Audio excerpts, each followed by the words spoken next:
Avery, whose show is this?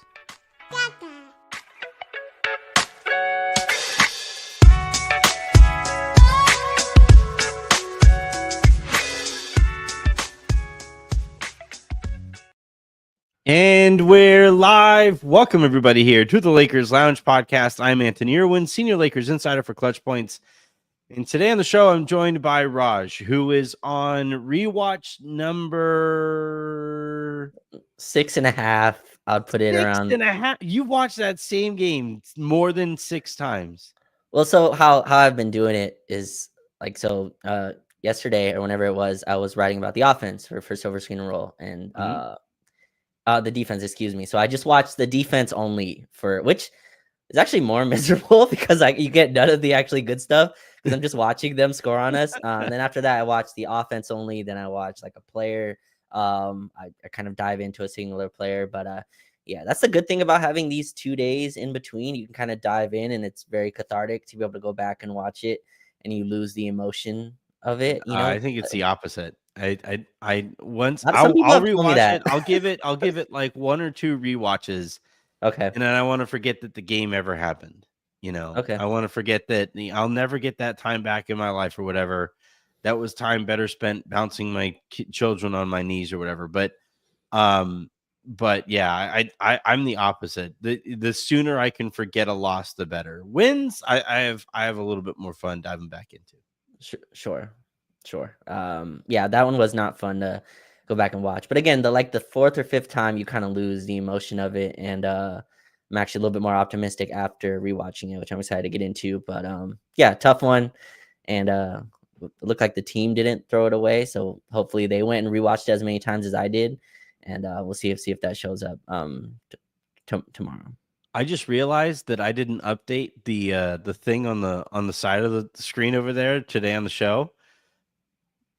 It still applies. I thought that was for today. I was like, that makes a lot of sense.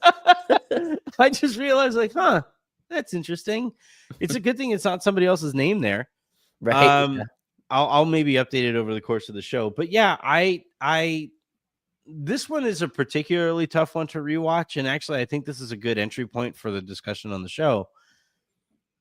It's particularly tough to watch because even JJ and the Lakers are admitting that, they needed to play harder and they weren't as organized as they needed to be. And I'm like, that can't be your takeaway. It could be mine. Right. Yes. It can be yours, Raj. It could be that could be your takeaway. But you can't say that on the back end of losing home court advantage in the first round of the playoffs. Yeah. The first opportunity you could have. You can't be like, yeah, sorry, whoops. What? Right. Yeah. Like this was some back-to-back in the regular season.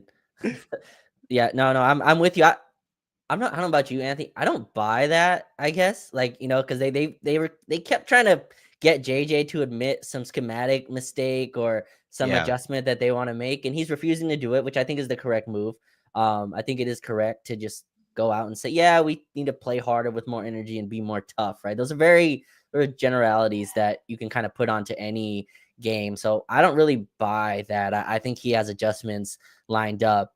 The strangest one to me was Dorian Finney-Smith coming out and saying him not getting enough touches impacted his energy, which to me is just not anything that I've noticed about Dorian at all this season. Ever. At no point in the regular season did that bother you. Zero. And then now it's now in the playoffs, it's I thought I was getting ISO touches. I didn't get them. And I found it really difficult to stay attached to the game. All of it. It's like the Lakers, their film session, the last 5 minutes of the film session was how can we say the things that are going to piss off everybody the most? Right. And specifically Anthony. What can we possibly say that because I had honestly mostly moved on. It's all right, fine. We got, we're 48 hours removed. You got to move on. You got to win game number 2. This is the biggest game of the season here that they play tomorrow night. You got to move on and you got to figure this out. And then they drop these quotes, and I'm like, you motherfuckers, why? What all of these things? And I don't know if it's for the sake of transparency, maybe it's being a little too transparent, or what. Like they were just in their feelings. That like some of these responses, Raj, and yeah, Dorian's was crazy, but like the only guy whose responses I actually appreciated were Austin, where he was like, yeah, I played pretty shitty. I was way too timid. I didn't attack all this stuff. And it's like, all right, thank you, Austin. That wasn't a matter of lack of preparation. It wasn't a matter of organization. JJ's definition of organization. What did you think of that? That struck a chord, I think, with Twitter a little bit, where he seemed to subtweet the people who want them to run more organized offense. Yeah, I thought that was interesting. Really quickly, just it's so funny because go back 2 months. JJ took 2 days of no sleep to prepare for the Denver Nuggets. Yeah. At the end of a regular season game. The idea that the Lakers came into this one and go, oh, wait, we got the playoffs. When are the playoffs? That's today?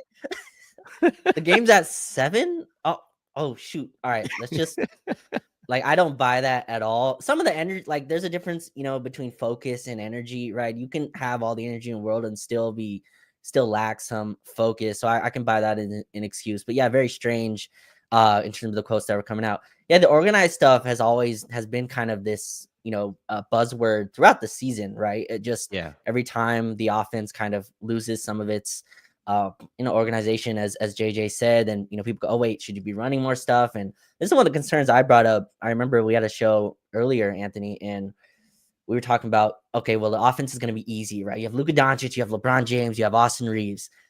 Just roll the ball out on the floor, and this should work. And I'm watching it going, these are 3 guys who hunt mismatches, and there's a level of stagnation that creates, and there's a level of just 2 guys stand on the side watching another.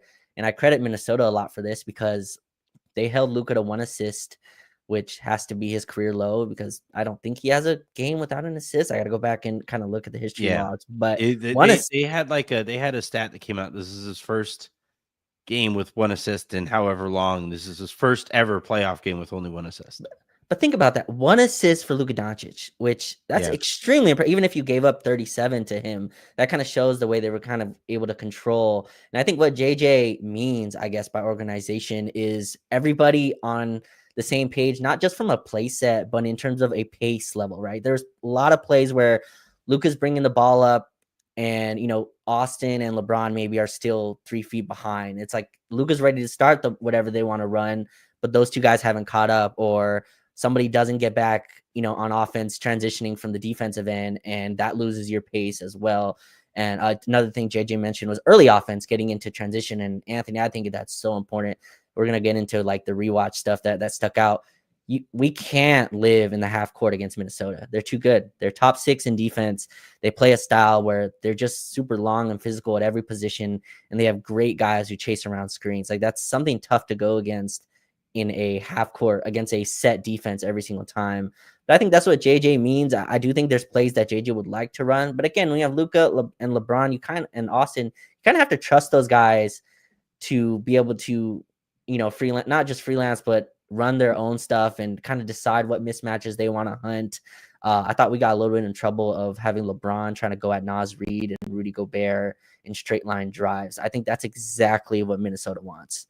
Come into our paint, try to finish over 1 plus 1.5 defenders, and you don't get any of the other guys involved. And Rui, I think Gabe only took 2 shots. Dorian took 2 shots. I think Rui had like 3 or 4. Like just keeping those guys at really low volume keeps the Lakers under 100 points. We scored 95 points. So, yeah, that's what I think JJ meant in terms of being organized. And he looked pretty annoyed answering the question, Again, and I didn't think it was that crazy of a question, but I think that's when. And I remember like the first game I went to, I asked JJ like, how much does Hayes help you stay organized? He gave me a really nice, long, like elongated answer, and he played Hayes like 8 minutes last night. That's a guy that I think this is a Hayes series, but I think neither Hayes or JJ like are going to be able to show that. But I think that's what he means by staying and keeping the team organized. Yeah, I think it can be a bunch of things. I think what happens a lot of times, Raj, with coaches, especially when they get asked the same thing over and over and over again, they start to get really defensive. And like one thing that you'll notice late in the season compared to early in the season, when you ask a coach something early in the season, they'll start their answer with, "Oh yeah, good point," and they'll kind of like go into it, and they'll be a lot more agreeable to whatever point that the person asking the question is trying to get at. And then at some point over the course of the year, and it varies depending on how frustrating a year it is for each team, but at some point in the year, everybody starts their every answer with, "No, I wasn't quite seeing that." And they'll eventually wrap their because the point that they actually want to make, they do actually agree with the point that the question, the asker is trying to get at, but they'll do so after a nice long answer that starts by calling the person asking the question an idiot. And like, I think what we're kind of seeing here from JJ is even, JJ Redick, great communicator, podcaster guy, even he hit a breaking point with this specific topic. I also think too, it's human nature. If he feels that they need to be a little bit more organized on offense and run some more stuff, but he feels like they can't because he can only call the play. They don't have to run the play. So even if he feels like, yeah, we should be running more organized offense, it's completely out of his control. So like, he can call it, but if he calls it and Luka, LeBron, Austin, I don't think I don't think Austin would not run a play if it was called for him. But Luka, LeBron, I could totally see them being like, "Yeah, that's cute, coach. We're gonna run pick and roll again." and I, JJ's in kind of a tough spot there. So I do kind of shoot him a little bail for that specific aspect of it. But like, his definition of organization, I kind of get, but it again falls back to, that's your thing, man. Like, yeah, we weren't organized. We weren't playing hard enough. Yeah, it falls that on you. reflect leadership, man. Like, that's your deal there. And that was what it was kind of tough to listen to. There was this idea that, shucks, everybody, sorry, we weren't quite ready to go for that one.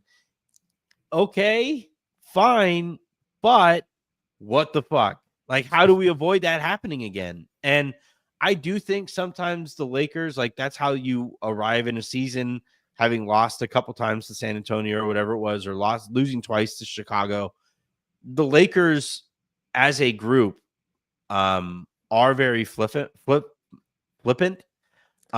They are very capable of kind of overlooking certain opponents. I think everybody spent the entire week talking about how bad the Lakers are as a matchup for Minnesota. And I don't think that they approached that game with the proper level of energy. And I think Luka put a mask on some of that stuff early in the game. Then Luka subs out, and everybody is still playing at that kind of lower level than they need to play at. And Minnesota, wiped out that lead in a matter of seconds. I want to talk, though. You mentioned Vando and Hayes, and we'll talk about them in a bit. But the last point here that I have on just kind of general approach is this something that you can play catch up on? Like, let's say it is what the Lakers are telling us it is, that they got to play harder. They got to be more organized. Is that something that they can actually play catch up on? Because now, once you announce that that's what it is, if I'm Minnesota, it's like, okay, I guess I got to play that much harder. All right, I okay, you guys, that's your big grand adjustment here is grittier. We're pretty gritty too.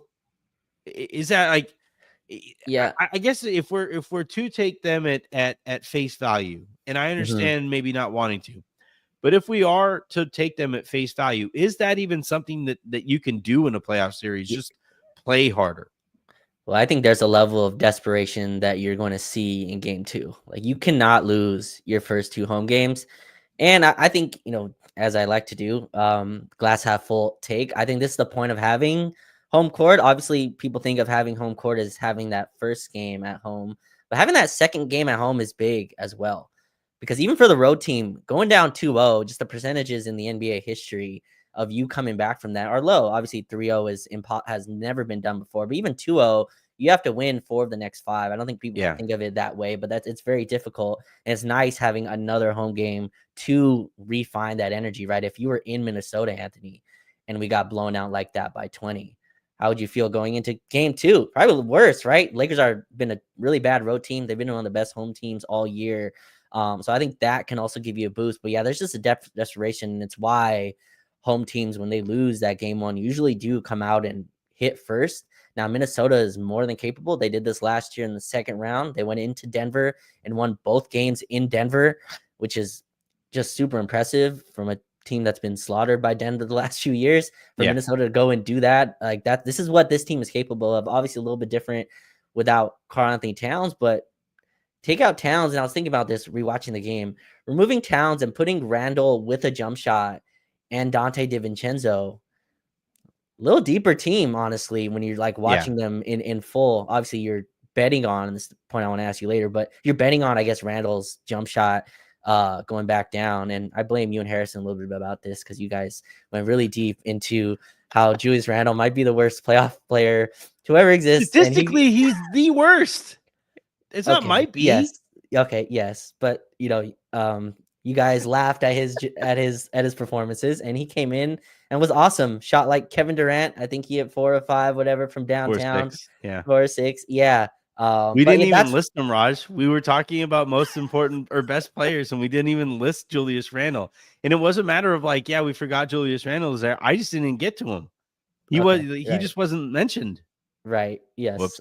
It was just an afterthought. But no, I think that's where you'll see the energy come from. And Minnesota, again, is a good team. They're going to come out. I just think the Lakers will come out of the level of desperation. And look, LeBron and Austin can't play worse games.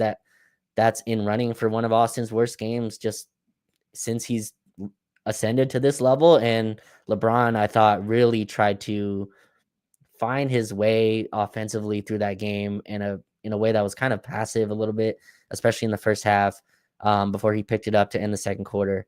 But yeah, that's where I think the energy can come from. And again, I don't buy that at all. I just refuse to believe game 1 playoffs, Anthony Edwards coming for your head, Minnesota being as big as they are. Minnesota, by the way, clowning very early. I mean, just there's no way they were watching that going, oh man, I gotta get motivated. I highly doubt that was the case. Naz Reid hitting threes and looking back at the bench.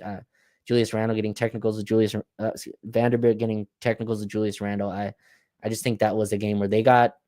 Look, Chris Finch is a really freaking good coach. Yeah, and they came in prepared. Like this is not JJ coaching against ChatGPT. Like there's another coach on that other side that is gonna have adjustments, is gonna have things that they want to get to.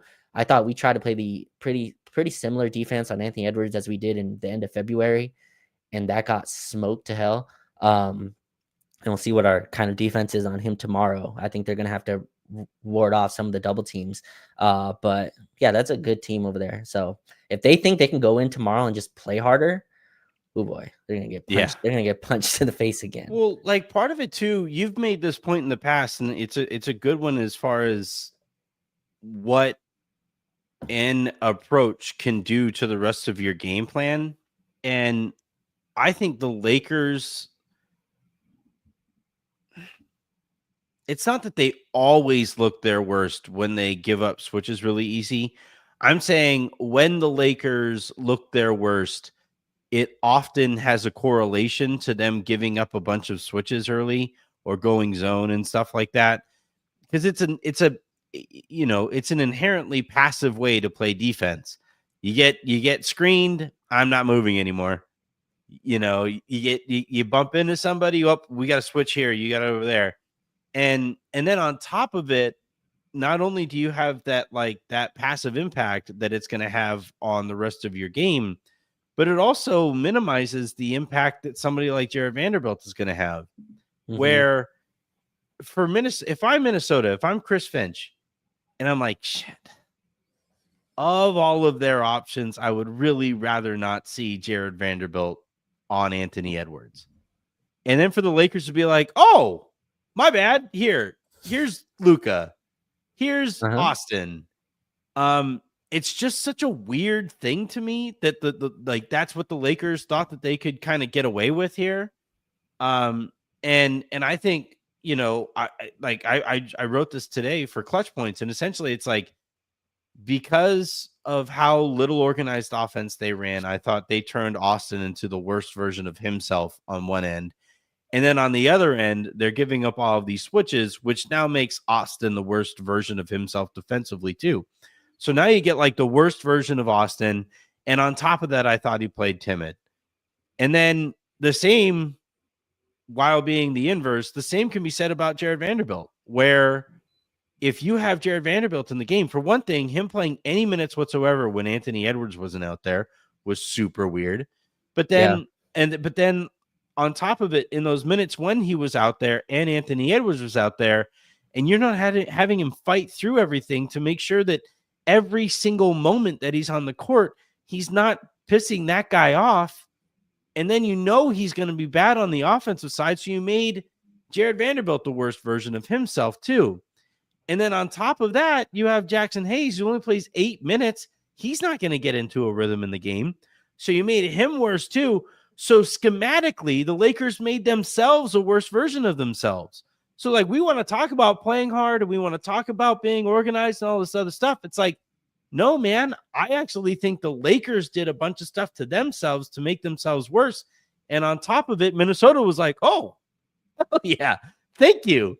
That sounds great. So I don't know. The defensive approach and like, I kind of took your point from you on like what over switching does to the Lakers, but what, I don't know. Is that something, would you go back to those guys fighting through screens, or do you think there's something there for the Lakers in the switching defense? Yeah, that's the tough part. And the reason they did this is because it worked. I guess worked to a degree, right? Anthony Edwards was ejected within the first 3 or 4 minutes of the third quarter the last time these two teams played. But Anthony, I mean, if you don't, again, I'm with you. I think Jared Vanderbilt should be guarding Anthony Edwards. I think we should be doing what they're doing to us. First possession of the game, ball tips up, it gets in Luka Doncic's hands. Jaden McDaniels is full court pressuring Luka Doncic. Yeah, we're not wasting no time. We're not playing any games. I'm on you. I'm on your hip from tip off, which I thought. And again, Luka fried him like he fried everybody. That's just what he does, especially in first quarters. Luka might be the best first quarter player I've ever seen. Just he gets to 14 like it's nothing. But I love that approach from Minnesota, and I would love us to do that. I think you can, like, again, if you're not switching, then it really puts everyone else in a bind, because if you're not playing Jackson Hayes and you're not switching, then you're going to have to, I think you put 2 on the ball in a way where you don't really control the terms of engagement. And that was kind of my biggest concern that night, was we not only switched, we waited to see if Luka or Austin would get beat off the dribble. And like, yes, they are going to, and I have people in my mentions, they got to stay in front of Anthony Edwards. No one's staying in front of Anthony Edwards. Like, Anthony Edwards isn't staying in front of Anthony Edwards. Okay. Like, he sometimes loses his shadow. Yeah. Right. Yes. And so I think just waiting for him to drive and then coming to help wherever he drives, I thought hurt us defensively, where we didn't get to pick where the shot goes to. We gave up way too many corner threes. I think Minnesota had like 10 corner threes on 13 attempts, something ridiculous. Again, those are the guys you want taking them to a certain extent. Like Jaden McDaniels hit all 3 of his shots. Randall hit a bunch, but Naz Reid got like 4 corner threes, which I know is not part of the game plan. But again, if you have Luka and Austin out there, it's going to be hard for them not to get the matchup they want. Now, there's ways they can fight over it. Some of those screens were set at half court, and that's the stuff where make them earn it a little bit, right? Yeah. Like, yes, they're going to get the switch at times, but make them earn the switch. Those make ones them that get their switch with like 7 seconds left, so there's no other option. Exactly. But if you are going to switch, I think that's the place. And this was, again, smart by Chris Finch. In the previous game, a lot of the ISOs or the switches for Anthony Edwards were on the wing. That's a place where you can send help a little easier. It's a tougher pass for Ant to make. Chris Finch switched it up and put him at the top of the key and said, all right, send your help from here. It's a little tougher to double from the top of the key. It's a better vision for Ant, and I credit him as well. He made a lot of awesome, last second passes, spinning passes, stuff like that. And I think the Lakers are again going to make him prove that he has to hit that. He could make those passes at a high enough level to win, but yeah, I just think like they're going to switch. But I'm with you. This might be, and I saw this on the rundown. This might be a Vando over Rui series, which is extremely interesting. Rui kind of got benched for Vando and Gabe, who again, just JJ just does not care about size at all, because Gabe was taking DFS minutes. Super fascinating to me. Yeah. But Gabe was helpful. He was good. He was like a +10, I think, in the third before that fourth quarter. He really helped kind of stabilize things on the defensive end, giving them speed. I think JJ really is going with speed over size, which I think is an interesting bet in this series, where they just are massive. Like Randall, you don't think of as a big guy, but Randall's 6'10" or whatever. Then you have Naz Reid and Gobert. But yeah, Anthony, if you're not switching, I think it opens up the lobs, which is what they don't want, right? I think that's the counter to that. That'd be a fun chess match to think about. But I think the Lakers want to have Anthony Edwards in front of them, and then kind of live with some of the shots they took yesterday. But 50% from three was like, I think they're also betting on Minnesota not shooting that well. And there's some conversation, was it fluky or not? Going back, I don't see those as fluky threes. Like, corner threes are super highly effective. So we'll see the game plan to go tomorrow. For everybody who had like fluky nights, they had good shooters who didn't shoot the ball very well. So sure, Dante. It's like I'm. And again, it's kind of a similar conversation to the whole play harder thing, right? It's like, take care of what you can control, right? Sure. And if your grand adjustment is play harder and hope they make fewer threes, you're fucked. You're gonna lose. Like, it's over, By the way, speaking of over, it looks like Detroit's going to take care of business against New York in game 2. Yeah. By the way, can the Lakers just find somebody like Duren? Like, that dude's huge. Would JJ Redick play him? Like, I just need to know, like, is this a thing? And actually, this is a perfect segue actually to talk about Hayes and Vando and stuff like that. But like, how bad a center are we talking about? Like, what's the what's the bar? What's the bar in order for JJ Redick to feel comfortable playing a center? If it's just Anthony Davis, what the hell? Like, but if it's it's a little lower than that, like, maybe there's some leeway here, because I didn't think Jackson was bad early on I thought he got knocked off of his line on a couple of lobs. They were like, should have been fouls, right? But I didn't think like he was getting picked on or anything defensively. I think he created a couple possessions in the first quarter too. Sure. And I don't know. I don't know. And I kind of feel like this is kind of how you feel watching Christian Coloco play too. I feel like JJ and I, or JJ and we, are watching two different things with, when we watch centers play basketball, where he's like, yeah, but you could be Dorian, and it's like, yeah, but also you do, like, basketball is a sport where being bigger, or at least as big, is actually a bit of an advantage every so often. Yeah. I still think this is a Hayes series. This is a series where you need more than 6 to 8 minutes from Jackson Hayes. I'm with you on that. Yeah, my guy Christian Coloco, who was kept off the team because they liked I guess the report was they liked the team chemistry. It's like, Christian's been on the bench this whole time. He's been there longer than Alex Len. Alex Len. Right. Yeah. Oh my God. Did you see? So they played Alex Len at the end of the game, right, in garbage time, and I think Bronny threw him a lob, Anthony, and you could see him like, all right, the ball's coming. I gotta, and he's loading up to jump. He's like rubbing his calves. Like, all right, come on, guys. We need fire up, boys. So by the time I didn't clip this because it's just not nice. But so he's by the time he jumps, the ball is passed. Like, the ball's already got out of bounds, and he's like, oh, just missed it. It's like, you weren't even close. The ball was already passed out of bounds. No, like I'm with you. I think Hayes. I think what JJ sees is he doesn't trust Hayes mentally. Like he doesn't trust him to mentally make for all the mental mistakes that he's going to make. And I understand that to a degree. And I think there is a level of trying to space out this Minnesota team as much as possible, right? Force Gobert to travel as the maximum amount in terms of space. And look, Rui hit a few threes early on, which I think helped that cause. I think Rui's just too slow defensively for what they want to do in this series, which in general, will be, frankly.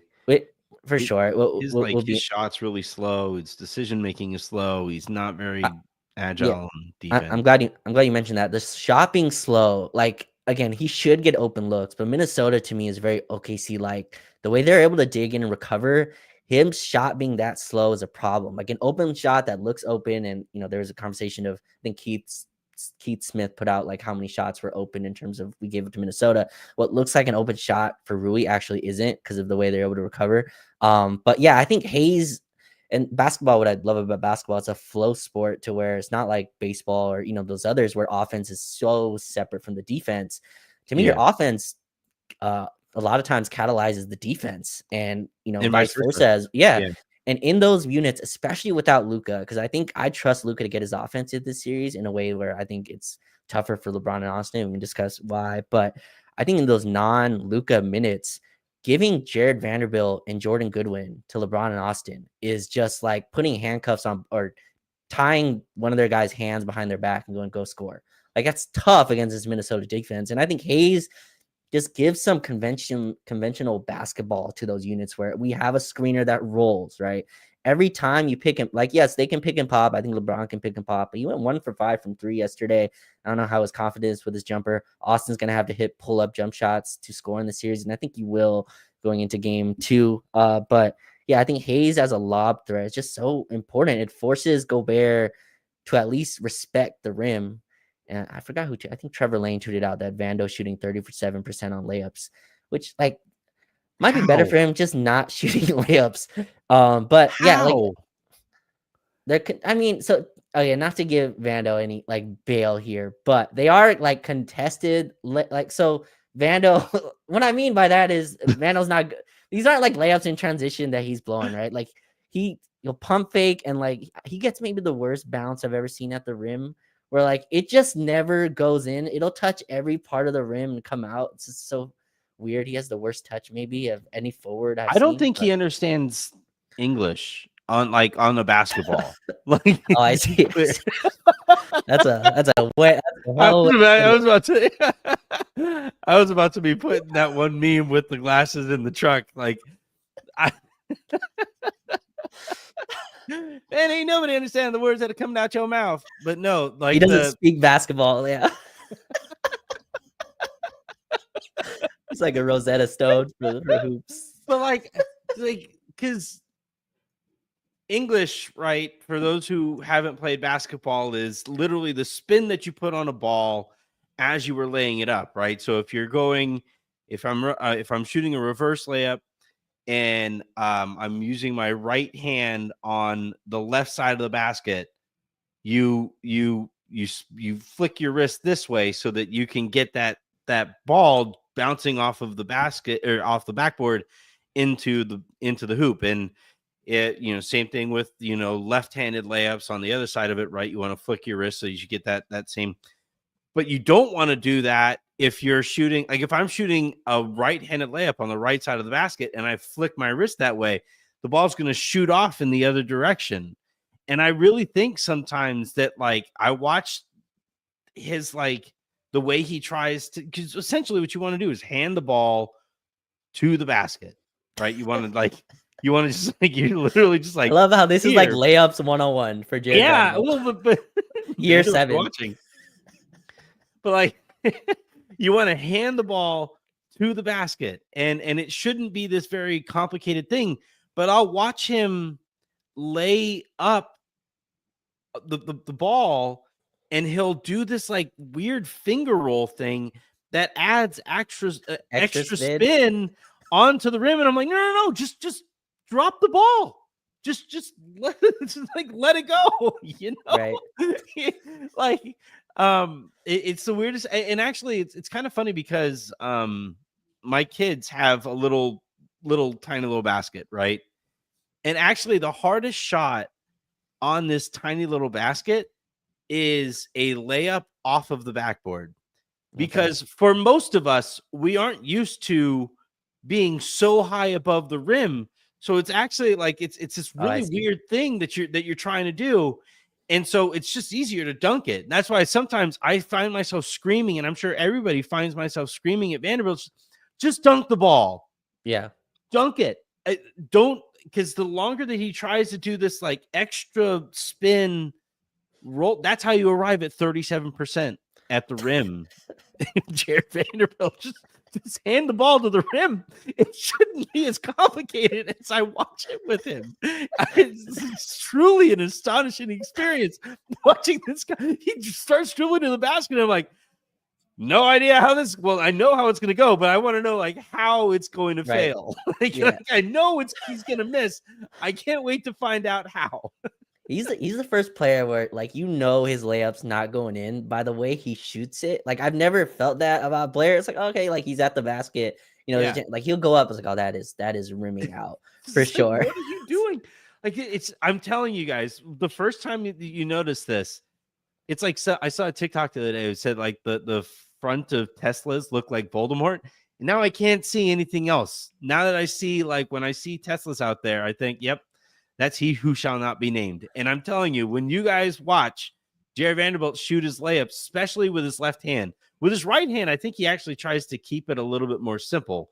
On the rare occasion he actually uses his right hand, but with his left, for whatever reason, it tucks. Like I'm telling you, he has that thing tucked like this, and it's like a real whiplash to it when he, you weren't the person to ask this, but did you watch season 2 of that one Netflix show about the games? Shoot, now I'm blanking on it. But there's this top game that they played in the second season of this Netflix show where somebody help me out in the comments.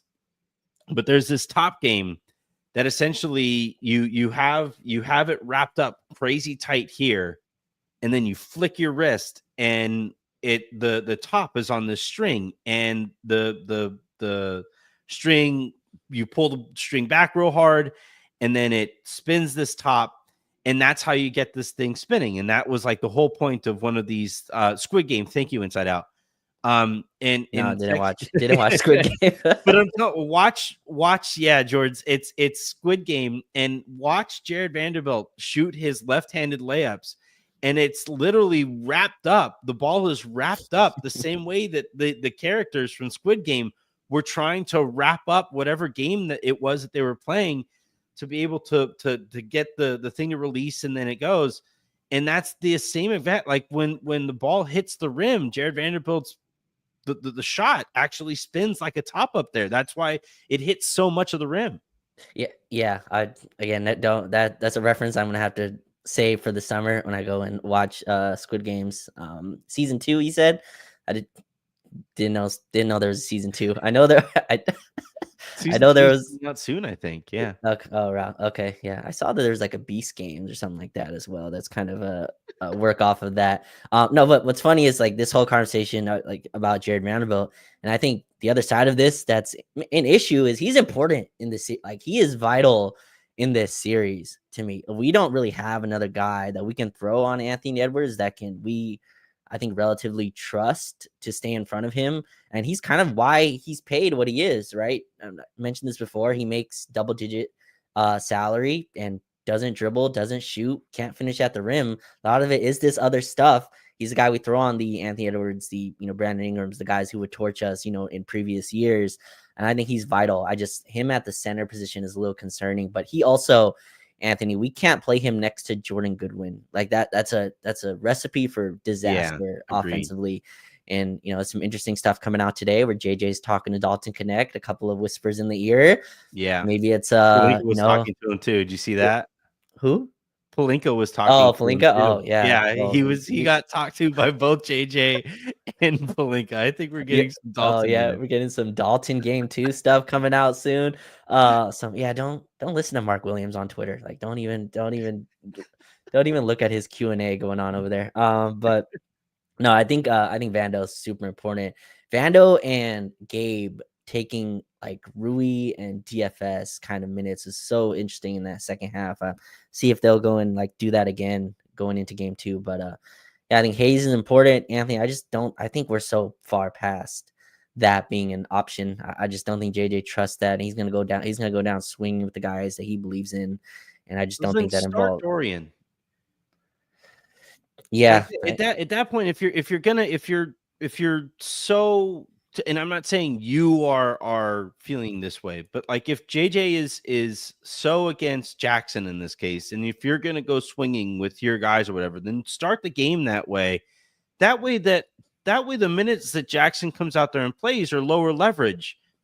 When you start the game with this guy and you start the second half with this guy, this is the lineup that's going to be out there for the Lakers are a little different because their death lineup spends so much time together. But yeah, I would rather them start that way. You can bring Hayes into the game for Luka, and you can have Hayes there as the lob threat for the Austin LeBron lineups, rather than it being Vando being the screen setter in those lineups, because the pick and rolls when Vando is setting the screen, you may as well be Vando may as well turn around when he's setting a screen and trap whoever he's setting the screen for the amount of impact he's having on the play there.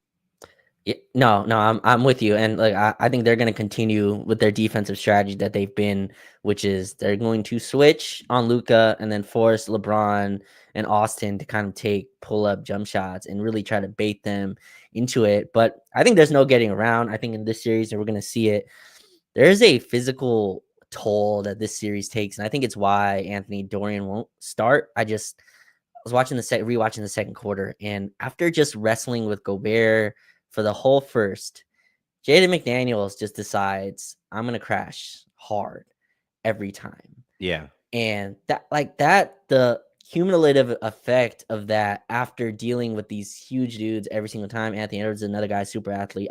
That's something I think they're going to try to work against as well. But again, I think Hayes is looked at in this way, and some other players are, and what they aren't. And I think what they do bring kind of gets put into the side. And I'm with you. I wish Hayes would play more. I just don't think he will.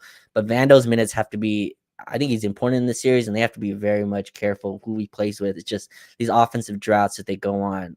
Like, we were down 27 in this game. 27 in a game 1 at home. That tells you there was some real, like, you can talk energy, effort, all you want. That's fine if that's the public advantages there. Right. If that's the public messaging that they want to go with, I'm okay with that. But I just highly doubt JJ went home. Well, throw this in the trash. Yeah. Play harder, guys. Same scheme. I highly doubt that. They have some punches that they're gonna have to throw. And again, Minnesota's really good. They can absorb those on the chin and continue to do what they do. And Anthony Edwards is one of the 6 or 7, whatever, best players in the league. He showed that in game 1 as well, in terms of the threes he can hit and athletic pop he has that we just can't really match up with. But yeah, I trust LeBron and Austin to be much better. And I just think Luka's going to get what he wants in this series. And that offense should be able to carry you in game 2. How do the Lakers get LeBron going? You mentioned that you just think that LeBron's going to be better and stuff like that. JJ, after the game, said that they need to get LeBron the ball in some more advantageous spots on the court too. Have you seen anything that would lead you to believe that they could make the game a little easier on him?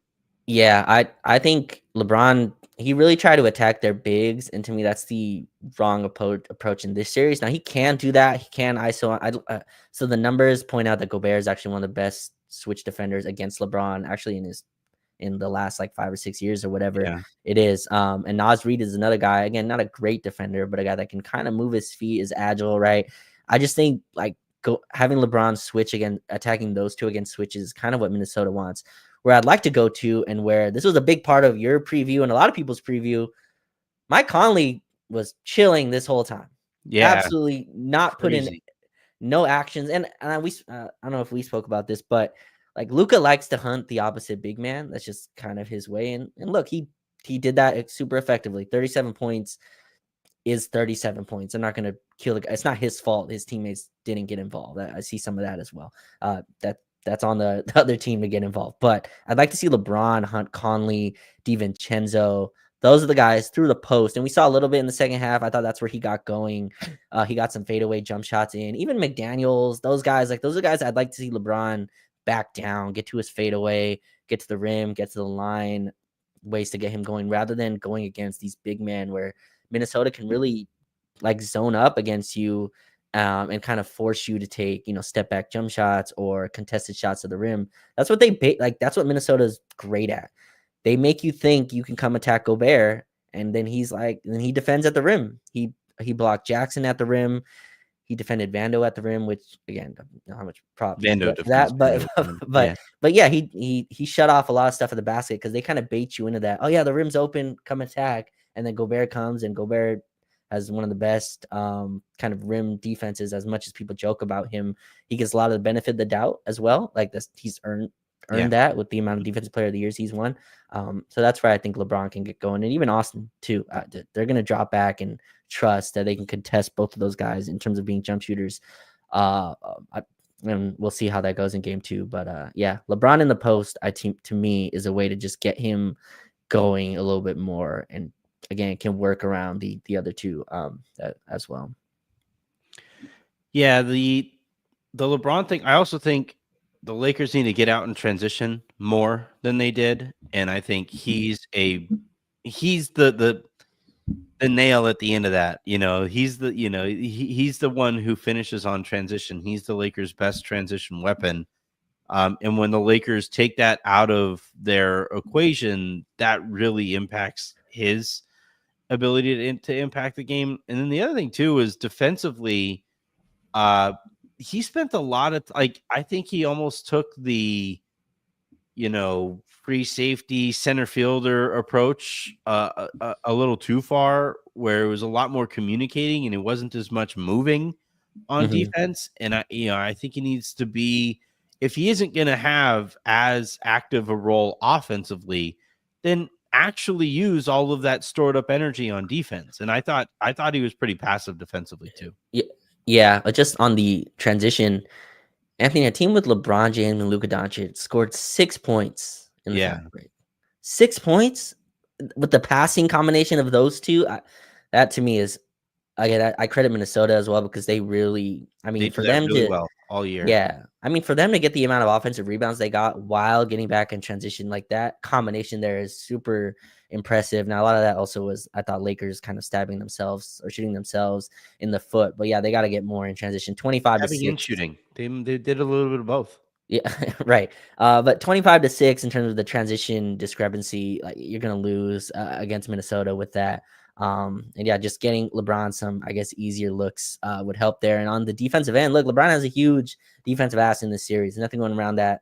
He just, there's a level of, and that's the part where the energy versus the focus versus we're down 27. I'm not going to tag on every roll right now. Like I'm not going to, kind of exude all this energy to come back from 30. But I will get my offense going. I will kind of find a rhythm there. And I think that's what you'll see in game 2. But yeah, if you're going to play Hayes 8 minutes, like those forwards have huge defensive ass, especially against Edwards, and the amount of help that's going to be needed, the amount of switching that we're doing. And hopefully, they can get that going in game 2. But yeah, we're going to need a bigger LeBron and Austin game to win that one. Yeah, I mean, Austin. Yeah, I think with as little organized offense, and I know that's this trigger term, I guess, for the Lakers coaching staff or whatever, but he's when the Lakers offense is really humming, the two players that teams really struggle to deal with the most are Austin and Jackson, because when the offense is really going and they put teams in a blender, they wind up having to make a decision between the opposite side shooter or the guy in the dunker spot. And if the guy in the dunker spot is Jared Vanderbilt, that makes that decision all the easier. And if the guy on the weak side is Austin, and now teams can kind of shade over to him, because I actually thought Austin had some opportunities, and he thought so too. But I thought Austin had a bunch of opportunities actually attacking closeouts, but I just don't think he was ever really in a rhythm and was pretty timid the whole like they close out so bleeping hard. Minnesota does. They're absolutely so fly to you out there. Borderline out of control. Not actually out of control, but borderline out of control. And that's something I think the Lakers are going to have to try to find a way to counter with some attacking of the closeouts, because what they can't do is like the guys would close out and the Lakers would just not shoot, and that allows Minnesota's defense to reset, and it keeps them, like, to use Pete's terminology, it keeps them out of the blender. Yeah. But if you attack the closeout and now you force Rudy to rotate, now you force somebody to rotate to the backside of where Rudy just left, and then you make that extra pass there and you make that extra pass there. How many swing passes did the Lakers make over the course of that game? It was just non-existent. Right. Yeah. Not only did they not use the blender, Minnesota unplugged the whole damn blender and said, like, you're not getting in any rotation. And again, that's credit to them. They kept all these actions 2-on-2. They kept the Luka action 1-on-1, which is, all right, Luka, you're going to take a step back jumper. You're not getting anyone else involved. You're not getting to the rim. You're not getting to the line. We'll live with you taking those, and we'll bet on kind of your inability to do that throughout the entire game.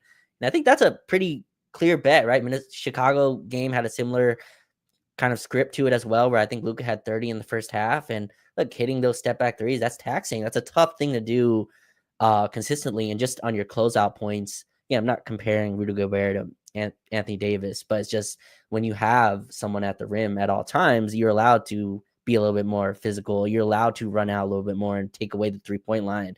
I thought Austin missed a few shots where he could have made a couple floaters that didn't go in, that are his type of shots.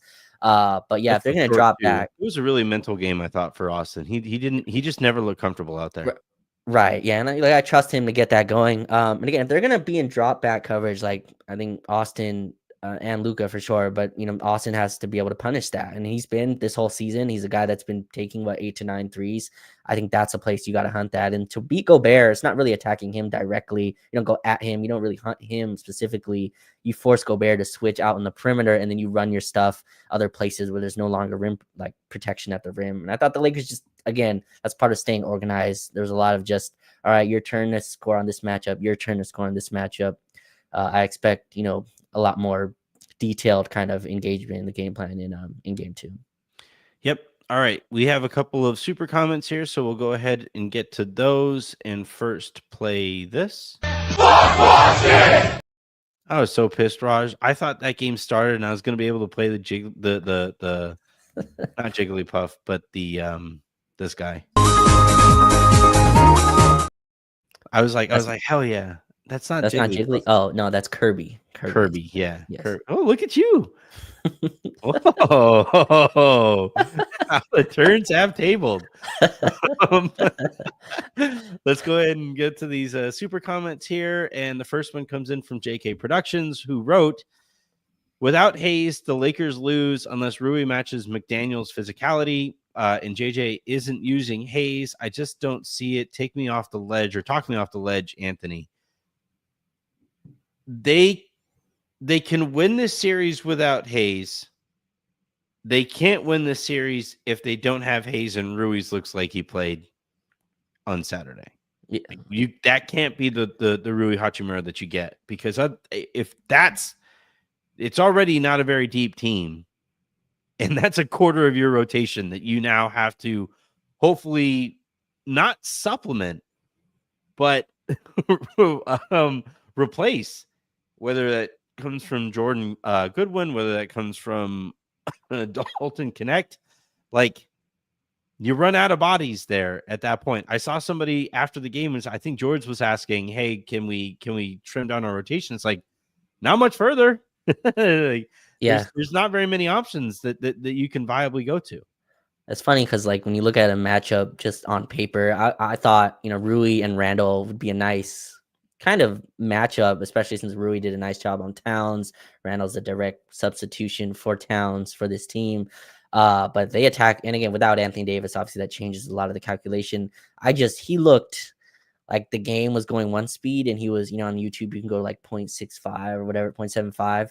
It felt like the game was just moving too fast for him. The processing speed, he just could not get into it. He was like a minus 25, I think, in the first half or something. Just he was really bad. And again, he got subbed. His minutes were really decreased in the second. Taking advantage with him offensively is interesting. They hid Mike Conley on him, Anthony, and we tried to run some stuff in the post through him. Yeah. It led to fadeaway jumpers. And again, I think Minnesota will gladly be like, all right, you want Rui Hachimura to take fadeaway long twos? Yeah. Have at it. That's There's not a way LeBron. That's not Luka. That's not. So he needs to be a little bit more aggressive, to your point, attacking closeouts and taking open threes when they're available. Next one here comes from Lil Chris Johnson 18, who writes, how do you think the lineup of Luka, Vando, Dorian, Braun, and Rui would look? Luka, Vando, Dorian, Braun, Rui. Oh, so you're swapping out Austin for Vando, essentially. Mm-hmm. Yeah. I could see it. Yeah, I could see that lineup. If they had like 10 more games or 15 more games this year to actually trot that lineup out a little bit, yeah. But I'm a little nervous playing a lineup for the first time in the playoffs together. So my issue with these type of lineups, I think they can work, but they are so like you remove the rim basically, right? Like this is a lineup where you basically have to shoot very well. Like this lineup that they're gonna 100% pack the paint and go, all right, go ahead and throw this out to Rui and Dorian, who can hit threes. Luka as well can get to a step back, but that's been my whole point with Hayes and don't kill me Koloko. Like just get someone who's a threat above the basket that gives you some vertical spacing, because that's the only vertical spacing you get. Vando's not a lob threat, although he should be a little bit he should be able to jump effectively. He's such a great athlete everywhere else. That's the point. He's an awesome athlete. His hand touches the basketball and he moves like Urkel. He's just the craziest thing. Raj, I'm not kidding. I've never seen anything like this, where somebody is so clearly an otherworldly athlete. I think his athleticism has diminished a little bit because of the injuries this year. Mm-hmm. So he's not quite that as insane an athlete as he was, say, like last year. But he's still 99th percentile athlete on the face of the planet. Then a ball touches his hands and he immediately did you see he was supposed to do a jump ball and he forgot to jump? He forgot to jump. Yes. No, I don't know if he forgot or he refused, but then he looked at the ref and the ref looked at him like, what'd you think I was about? Like, what'd you think was going to happen? Have you been here before? Like it was against Dante DiVincenzo. Yeah. He should have won that. Come on, that's our possession. And he's just like, oh shit, that's my bad. He has amazing instinct. Like his hands are great. He's great with deflections, all the stuff that you think would translate. Just don't on the offensive end. It looks like he does not touch a basketball and then comes in and plays. It's just it's amazing. But he's important. They were trying to say that the ref threw the ball up early and the Lakers were angry at him for throwing the ball up early. The ref makes eye contact with Vando. He's like, ready? Here we go. And Vando's like, oh, damn it. I was supposed to do something here and I forgot. My bad, everybody. All right. Last one here comes from Justin Tyndall, who writes, can we introduce a rule where fouls aren't called on Gobert so he can stay on the floor, and then you can run Naz Reid off the 3-point line? That would be great. It would be funny if you get 2 foul calls a game that go to a different player. And every game you're ace, maybe the superstar, you can't just automatically give the fouls, but it can go to a different role player. Yeah. Gobert's 2 fouls go to Naz if Naz is shooting the way that he did. You get to pick. It was weird. I thought the game started with that. It should have been an and one. Luka missed the layup and Gobert fouled him there. Right. And I'm like, okay, all right. that's setting the tone, all the stuff. And then that call went away, where Luka basically puts Gobert or whatever the big is in jail. Mm-hmm. And then because the big he knows is trying to recover all the way back to the basket, Luka jumps straight up. The big runs into his back. And then normally Luka gets that call. And that was exactly the call that he got in the first play of the game against Gobert. And then the call went away. So it was like there was kind of a whiplash moment there for Luka where like he did it again. And he's like, wait, what? I just got this call. Yeah. And that's where like, I got called. I'm Knicks fans aren't really thrilled with me because I said Jalen Brunson is bad for basketball. I wish that Luka would grift less. Like I wish Luka would just go out there and play and not worry about that kind of cheap call there too. It would be great. And unfortunately it's I wish that they never called it. I wish that like if they eliminated that call altogether, then we would never see that play ever again. But the next worst thing or the worst thing you can do is to call it on the first play of the game and then not call it like 3 plays later, because now that's when Luka's like, well, hold on. The strike zone just moved. That doesn't make any sense. Yeah, right. I felt this way watching like Houston Golden State last night, where Houston just coming off 152 wins, right? Playing a certain style, and you could just see them go, this is not how it was called 3 weeks ago. Yeah. Like, like this, like Sengun's like, Draymond just ripped my head off, and you're letting the ball go the other way. So Jalen Green, by the way, awful night. Fred VanVleet couldn't shoot, but yeah, just some of those calls that they're used to getting. And I think some of this is just how the playoffs go. Some calls that they let go. Jimmy Butler had a lot of stuff where he was doing the foul baiting as well. And again, there was a point where Gobert, I think, picked up his third. I was like, darn it, like, because Naz Reid was playing so well. Yep. And he came back and just rained threes on us. That's definitely going to be a part of this series, who gets in foul trouble and stuff like that. But I trust Luka to like hunt Gobert in a way where it's effective.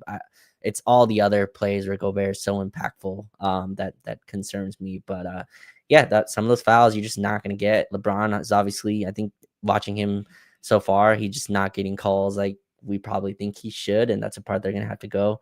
Austin didn't get to the line as much as he used to, right? Like Austin's a double-digit free throw guy when we're playing well. I think he got like 4 free throws last night. And well, I mean, total there were 26 shot for both teams combined in that game. Yeah, they swallowed the whistles. So right, and that's a big part of our offense. Like that's a huge key in our win. So we'll see how that goes in game 2, but that's tomorrow's as close to a game 7 as you can for a series that's not over. Like, I don't know. Yeah, no, this is a must win. Got to win tomorrow. I know Aaron's always like, it's not a must win until you can actually go home. It's like, no, this is you are not winning this series if you don't win this game. All right, well, this has been fun. Thank you everybody for tuning in. We will be back in the lounge after tomorrow night, and then I'm also going to narrate the piece that I alluded to earlier for the lowdown here in a little bit. So until then, and until the next time you guys hear from us, I'm Anthony Irwin. That was Silver Screen and Rolls, Raj Chapalu. Make sure you guys are checking out all his work. It's been fantastic. And have a great rest of your day. Make somebody else's, and I'll talk to you tomorrow.